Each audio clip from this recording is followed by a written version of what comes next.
Buenas compañeros, aquí Dredd y el día de hoy les voy a hablar por qué se les da tan bien a los japoneses hacer historias de terror. Este video simplemente será un análisis con respecto a por qué son tan buenas las historias de terror que nos cuentan los japoneses en los medios audiovisuales, ya sea películas, mangas o animes. Así que antes de comenzar este video les recuerdo que por favor se suscriban y den like a este canal, que es una forma de agradecimiento para mí como creador de contenido. Decir más, vamos a comenzar. Antes que todo, vamos a iniciar con esto. Para que ustedes sepan, los que no saben, aquellos que no estén familiarizados con lo que es una estructura sobre la escritura, o escritura narrativa, mejor dicho. Para decirlo en pocas palabras, las estructuras narrativas vendrían siendo algo así como el esqueleto de una historia. Ya sea en novela o cuento, siempre hay estructuras narrativas. Están las famosas que son en 3 actos, que también sirven como guías para dar un orden a cómo se tiene que llevar una historia.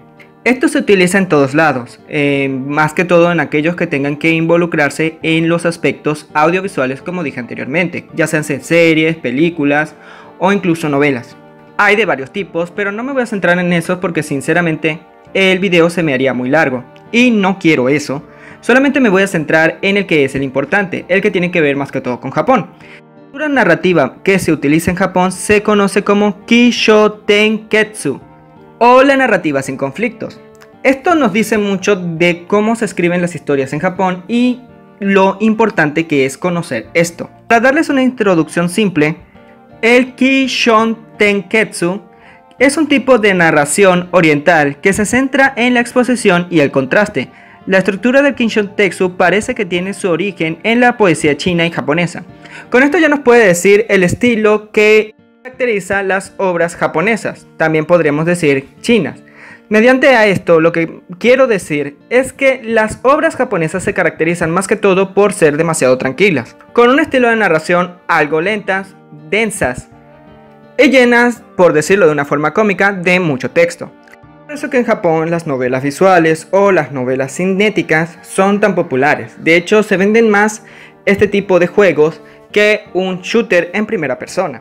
Siendo así, de forma simple, podemos decir que el estilo japonés en sus obras, así lentas y tranquilas, funcionan bastante bien en un entorno de terror, porque lo que caracteriza más que todo el terror es la calma. Esto es algo que dice un personaje de Steven Universe que es bastante cierto. Esto lo menciona Garnet en los capítulos, más que todo, en el cual tienen que hacer que Connie se reconcilie con Steven, ya saben, por algún problema que tuvo sus padres. Ahí Garnet hace un comentario que describe bastante bien el terror, y es que el terror funciona igual que la comedia. Funcionan en base a la sorpresa, pero tampoco hay que abusar de esta. El punto es de que tanto el terror como la comedia se utilizan bajo el asombro y a su vez no se esperan lo que va a ocurrir. En un ambiente tranquilo, como se muestra por ejemplo en Higurashi no Koro ni, termina sorprendiéndote los aspectos que van ocurriendo en dicha obra.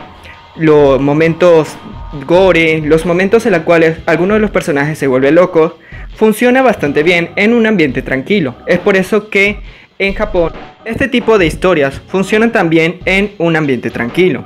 Sumando esto también los aspectos culturales que tienen que ver más que todo con su imaginación, como los yokai. Todo eso son parte del colectivo de la imaginación del japonés.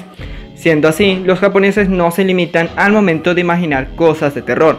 Esto es un aspecto cultural e intrínseco del mismo japonés, muy distinto a lo que ocurre en Occidente. No es que quiera decir que en Occidente no se tenga imaginación para este tipo de cosas, pero siendo honestos, tengo que decirlo, más que todo en el aspecto occidental, refiriéndonos en Estados Unidos, siento que la mente del norteamericano es muy limitada. Y bueno, más que todo su imaginación. Ustedes se dan cuenta que sus obras cada vez están más obsesionados con que todo parezca más lógico y sea bastante realista. De cierta manera es como que ellos mismos se implantan límites para su propia imaginación, como que buscan de forma obsesiva que todo sea creíble, realista, etc. Mientras que los japoneses hacen que sus historias, no importa si tienen lógica o no, sino que sea asombroso y logre impactar al espectador, por lo cual el terror sobrenatural se les da bastante bien en sus obras. Aparte de esto, otra característica que manejan muy bien y en su estilo de narración funciona bastante bien es el hecho de que los japoneses les gustan dejar preguntas, dejan muchas cosas al aire para que el espectador dé sus propias conclusiones. Esto lo hacen en básicamente todas las obras que hemos visto. Algunos no utilizan esto, pero hay una amplia mayoría que lo hacen porque es su estilo de narración y es lo que les gusta a ellos, el simbolismo, todo ese tipo de cosas. Para darles algún ejemplo, por ejemplo, Monster, una serie que se maneja con un estilo thriller, no tanto con el terror, pero bueno, sí thriller, que deja muchas preguntas desde el inicio hasta el final. Se resuelven algunas preguntas a medida que va avanzando, al mismo tiempo también van dejando otras preguntas, que a la final es el espectador que tiene que ir llenando esos puntos. Esto puede funcionar bien o mal dependientemente del tipo de obra. Si lo utilizas en una obra de terror, queda bastante bien, God, 10 de 10. Ahora, si lo haces en otro tipo de obras, como por ejemplo un Slice of Life, pues no te va a funcionar tan bien, porque hay historias que sí ameritan que tenga toda su trama cerrada. Esas dudas, esas pistas sirven para dejar más intriga al espectador. Es por eso que se maneja muy bien en este estilo japonés. Así, también podemos decir que el mismo japonés no se limita al momento de hacer una obra creativa.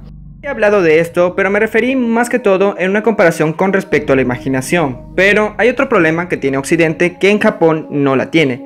Y es que los japoneses se permiten a sí mismos ser crudo. Bueno, hasta cierto nivel, porque también hay ciertas obras que son funadas por cierto contenido que a algunos podría parecer controversial. A veces esto puede variar dependientemente ciertas obras, porque hay algunos artistas que hacen lo mismo pero no son funados, mientras que hay otros que sí. Esa curiosa moralidad que tiene Japón a veces. Pero en Occidente es mucho más fuerte esto, porque hay historias que no pueden meter cierto contenido o lo tienen que solamente mencionar porque no se les permite, o simplemente ya son funados o incluso ya son atacados por varios medios por dicho contenido. Entonces hay algunos que tienen que declinar con respecto a estas ideas. Esto ocurre en Japón, pero depende de qué pie se levante Japón ese día. El punto que quiero decir con esto es que los japoneses pueden meter cualquier tipo de contenido en sus obras dependientemente a cómo sea la historia o mediante la imaginación de su autor. Es por eso que en algunas obras de terror, por ejemplo, otra vez Higurashi no Nakokoro ni, o más que todo en las historias que nos dice Ryukishi, él se ha permitido poner maltrato infantil en sus obras. También en mangas se les permite a los mangakas mostrar un poco más ese contenido un poco más explícito. De esta manera termina siendo más impactante al espectador y nos muestra el tipo de vida que pueden llegar a tener sus personajes. Ya a Occidente les gustaría tener este tipo de libertad para hacer sus obras y ese tipo de tranquilidad. Bueno, espero les haya gustado este video. Ya llegué a los 8 minutos y creo que quedó claro la idea que yo quería mencionar en este video. Digan abajo en los comentarios qué tipo de obras hechas por japoneses en terror les gusta mucho y quizás me las llegue a ver y las pueda mencionar quizás el siguiente octubre. Bueno, esto ha sido todo. Aquí Dread, no se le olvide comentar, suscribirse, seguirme en Instagram y Twitter y compartir este video. Aquí Dread, nos vemos.